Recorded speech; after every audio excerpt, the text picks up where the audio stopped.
Hi, and welcome to PHQ, Questions from the Personality Hacker Community. My name is Joel Mark Witt. And I'm Antonia Dodge. And let's get right to our question this week.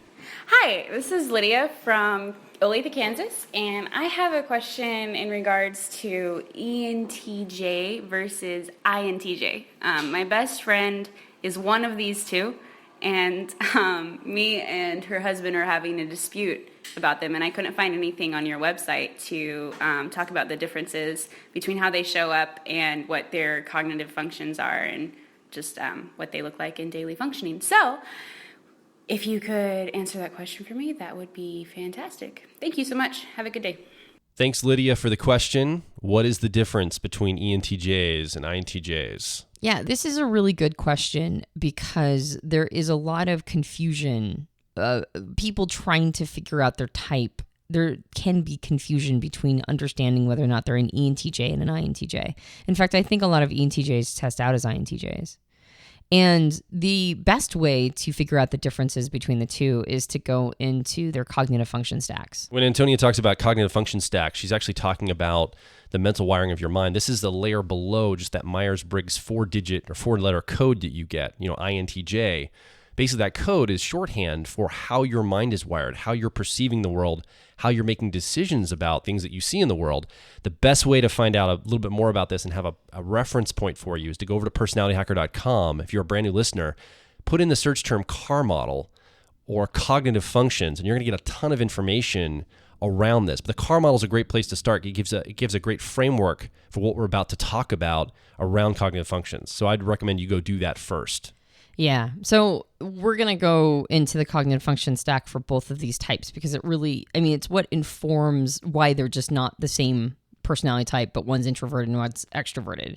Like they really are two very distinctive types, though there obviously is going to be a lot of crossover. So the cognitive functions for ENTJ is, and I'm going to reference the car model because it's just easier. The driver process is extroverted thinking or effectiveness, and the co-pilot process is introverted intuition or perspectives.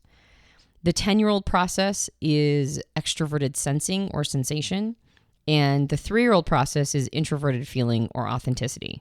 Now, for an INTJ, you've got the same cognitive functions, but you've got them in a different order. They're sitting in different seats in the car. For an INTJ, their driver process is introverted intuition or perspectives. Now, remember, that was a co-pilot for ENTJs. And for INTJs, the co-pilot is extroverted thinking or effectiveness. So you've got the same two front passengers for both types, introverted intuition and extroverted thinking, but in reverse order. For an ENTJ, again, it's effectiveness as the driver, perspectives as the co-pilot. For an INTJ, it's perspectives as the driver and effectiveness as the co-pilot. Now, for an INTJ sitting in the 10-year-old position, is introverted feeling or authenticity, and the 3-year-old position is extroverted sensing or sensation. So again, you've got the same passengers in the backseat, but in different positions. You've got them in reverse order from 10-year-old to 3-year-old. Now, that might seem like a subtle difference, but it actually changes everything. It changes the entire dynamic of the personality type and how they show up. The reason for this is our inferior process, or a 3-year-old process in the car model, is a blind spot for us. And our 10-year-old process is a weakness, but something that is on our radar. The way that the backseat passengers show up for these two types really informs how they're going to show up in general. Now, because an ENTJ leads with extroverted thinking or effectiveness, which is a get things done process, and because their 10-year-old process is extroverted sensing or sensation, which is about being in your body, it's about enjoying things that are adrenaline oriented. It's about, basically experiencing the world by being very much in the moment. Because this is a dominant process, driver process, and a 10-year-old process or a conscious process for them, it means that energy is not as much of an issue for ENTJs. In fact, ENTJs have quite a bit of energy in order to accomplish what they want to accomplish.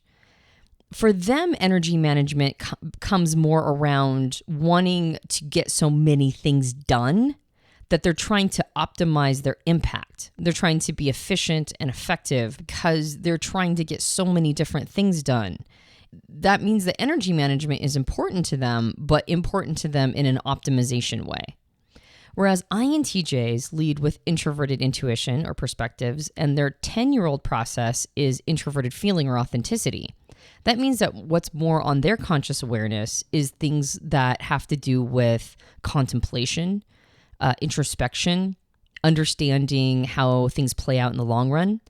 And it also means that energy is going to be a lot less available to them because their sensation process, extroverted sensing, or the part of them that enjoys adrenaline, enjoys being in the moment, enjoys sensory experience, is their 3-year-old process. That's their blind spot.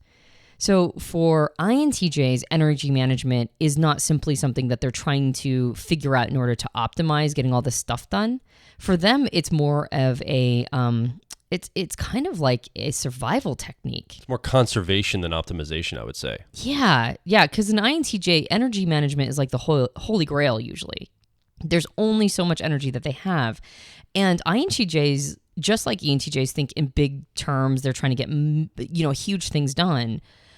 But it's usually one big master plan. It's like one big kind of epic thing. And a major piece for INTJs of trying to figure out how to get this big thing handled or big thing accomplished is frequently, how do I do it recognizing how little energy I may have as an individual? Another piece of it is while both NTJ types can be excellent leaders, because extroverted thinking is the driver process for an ENTJ, extroverted thinking understands that in order to get these big projects accomplished, these big game things accomplished, they're going to have to bring in other resources. They're going to have to bring in other people in order to make these things happen. And because that's a driver, dominant process for them, it means that they've been doing this for basically their entire lives. They learned this lesson very, very young. You're going to have to bring in other people in order to get big game plans accomplished. And so they tend to build the skill of, it's basically corralling those people. They build the skill of getting other people involved in order to get these things accomplished very young. And they have a tendency, not always, but they trend toward building skill in it. Usually a talent is not very useful unless you also build skill to go with it. And ENTJs have talent, but also a lot of skill developed in leadership, or specifically leadership that gets people to do, projects. For INTJs, they also have extroverted thinking, but it's their co-pilot position. So it's not something that they've been going to their entire life in the same way that an ENTJ has. And so while they also have talent for leading people, it's not necessarily something that they've been building skill in over time. Instead, they've been focusing their efforts on introverted intuition or perspectives as their dominant process, which means that they put a lot more stock and value in future casting, future pacing, understanding concepts in sort of a bigger way, and the implications of these big game thoughts on themselves and on humanity, etc. So for an INTJ, usually when leadership comes up for an INTJ, it's because they either had an inner drive or the environment really encouraged them to go to their co-pilot and develop that. They developed their extroverted thinking because something told them they needed to. It's usually not an unconscious inner drive like it is with an ENTJ. For an ENTJ, it's their dominant process, so it is an unconscious prime mover. For an INTJ, it has to be a thoughtful decision to go to that space. So while INTJs have a similar leadership, style or talent as ENTJs, they don't necessarily have the skill developed. For an ENTJ, they usually have the skill developed, but unfortunately, their co-pilot process being perspectives or introverted intuition, unless the world has encouraged them to go that place, that's the thing that they may have avoided. And the reason why I say unfortunately is because the world usually does not encourage people to go to an intuitive space, like introverted intuition. The world doesn't really understand that. So that might be not a blind spot for them, but that might be something that they haven't really built a lot of skill around. So an ENTJ may actually be really super active and very energetic and very get a lot of things done, but it might not take in the scope that their heart really desires them to take in. It might not be, actually motivating others to focus on projects that are really big game. Whereas an INTJ is almost always going to think in big game. Their question is going to be, how do I get people to help me create that? For an ENTJ, getting people to help create things is easy, but how do I tap into that inner part of me that helps me understand how to get something really big accomplished. So the principles here, if you're one of these two types, you know you're an NTJ and you're trying to determine, am I an ENTJ?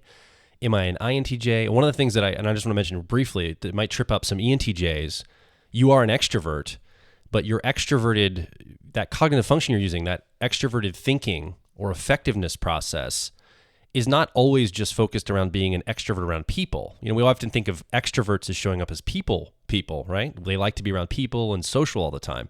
And you can be that way as an ENTJ. But often you're focusing that process, that extroverted process, on accomplishing things in the outside world. You're focusing on that, accomplishing tasks, managing people and resources, and that's how you're extroverting. So you can often, as an ENTJ, show up more introverted than people would assume or people would expect of you because of that, because of the fact that when you're extroverting, it's not necessarily people-focused extroversion. It's focused on getting things done. So that's one little tweak I would say to just kind of keep in the back of your head if you're trying to determine between these two types. And I think the real principle here that you said, Antonia, that I want to just hit home at the end of this is that piece of energy management. That piece, if the energy that you're showing up with or how much you want to conserve energy or optimize energy is a really great question for you if you're struggling between, am I an ENTJ? Am I an INTJ? That's a great focus question for you to determine what do you see as the benefit or the usefulness of energy. How do you see it? Do you want to conserve it or do you want to optimize it and use it to its fullest capacity? I think, you just mentioned that concept about, ENTJs being extroverts, but not in the way that we necessarily socially define extrovert, like not very social. I think ENTJs can actually get annoyed by people if those people are interrupting their ability to get things done. So actually, some ENTJs might think they're introverts because people drain them if those people are removing their ability to accomplish tasks. Because extroverted thinking gets energy by, projects, by getting things done, by getting things handled, by understanding what works in the outside world. And if the people you're surrounding yourself with are like a constant, obstruction to that. Crazy makers. Yeah. If they're crazy makers, you might think that you're an introvert because you don't want to be anywhere around those people. That's a perfect word, is crazy maker. So for an ENTJ, it's very easy for them to think that they're introverts because they might want to just stay away from all those crazy makers. And so they go, oh, I don't like crazy makers. I must be an introvert.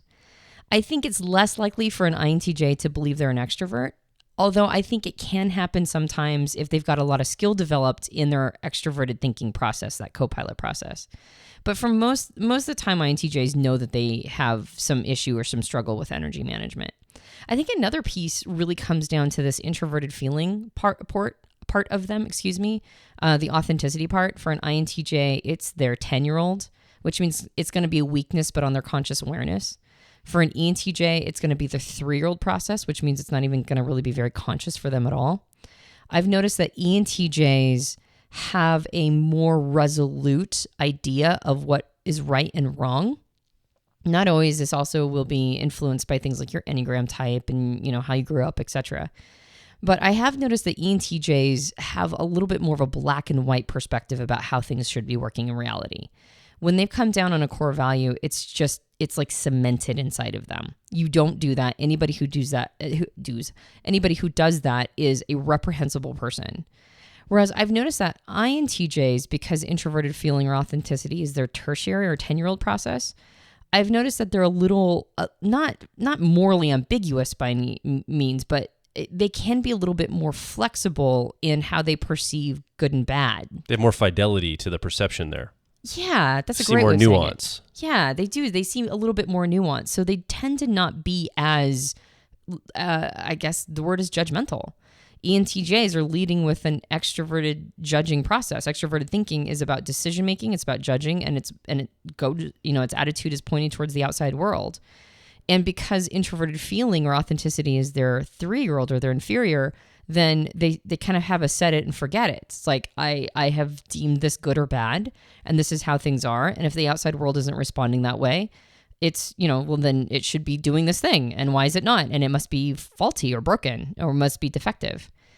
The way for an ENTJ to get out of that space is to go more and more into their co-pilot process of introverted intuition.